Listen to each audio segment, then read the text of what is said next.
Welcome YouTubers, and it's a Sunday morning and it's a real hot day, so not a whole lot I can do outside, so I thought I'd resurrect and bring out this induction heater that I built not long ago.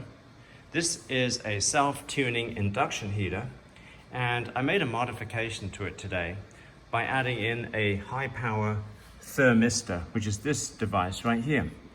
So with this, I can plug it directly into the mains without blowing up my full bridge rectifier here. Because the power, if you plug this right into the mains without a thermistor, you get a current surge as it fills up this capacitor, which can damage the full bridge. So the thermistor prevents the current surge and allows it to be soft switched from the mains. And the rectified current then drives this half bridge circuit, which is used to run the induction heater. The induction heater part of this contraption consists of a series tank circuit. So this is a total of 4 microfarads of induction heater quality capacitors, all connected together in parallel. And then you've got a 4-turn coil, and then the energy is delivered to the tank circuit with this matching ferrite toroid, which has 22 turns of thin wire. It's like 16 gauge wire. So this is your matching transformer that will deliver the power into this circuit. The resonant frequency of this series tank circuit is around 65 to 66 kilohertz. And that's measured with this frequency meter, which I have here. DC, so one runs a water pump, one runs a fan, and one runs the feedback circuitry. And another mod I made is, instead of taking the feedback off the entire current, I made a little current bridge with some thin wire here. Let me show you. The thin wire is like 18 gauge wire. So it divides the current and takes the feedback off of much less of the overall current. And I have an old cartridge from a CO2 gun, which I'm going to use as my test object here. So I'll show you how easy it is to use this. You just switch it on. I've got water cooling for my coil with a water pump. And then you just turn on the power. This meter here shows me what frequency it's oscillating at. So it's oscillating at 66 kilohertz. And here I have a little coil of wire which picks up the alternating magnetic field, converts it into electricity, which runs this bulb. And that's how I know it's working. So we're going to get close to this steel cartridge to watch and see how it's heating up.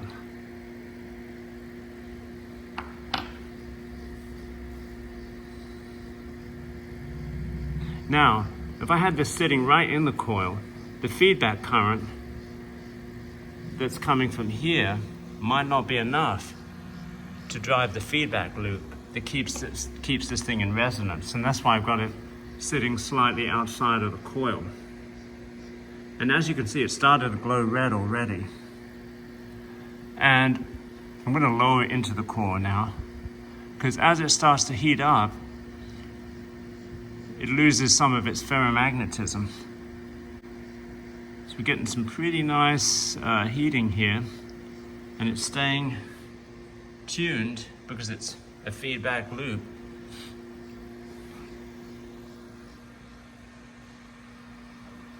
And this thing could be put in a box and made portable.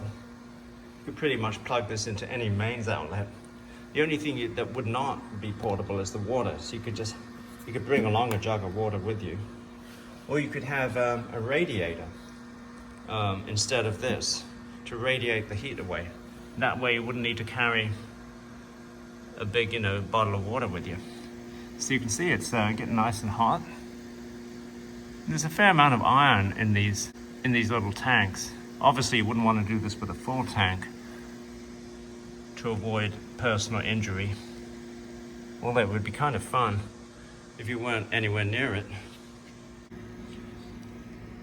I'm going to show you the effect on resonant frequency of lowering the workpiece in and out of the coil. So right now the workpiece is mostly out of the coil, as you can see here. Now we're going to lower it into the coil and see what it does to the frequency of resonance. So it's dropping into the coil. And as you can see, the resonant frequency lowers as you drop it in to the coil. And as you make it come out of the coil, the resonant frequency increases.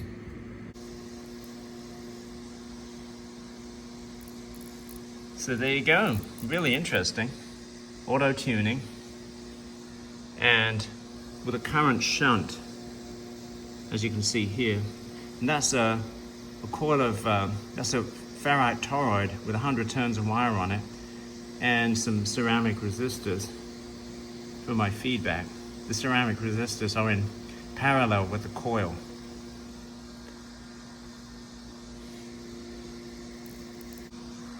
To turn off, you just switch it off like that, and you're done. And I'm going to touch these to see if they're hot.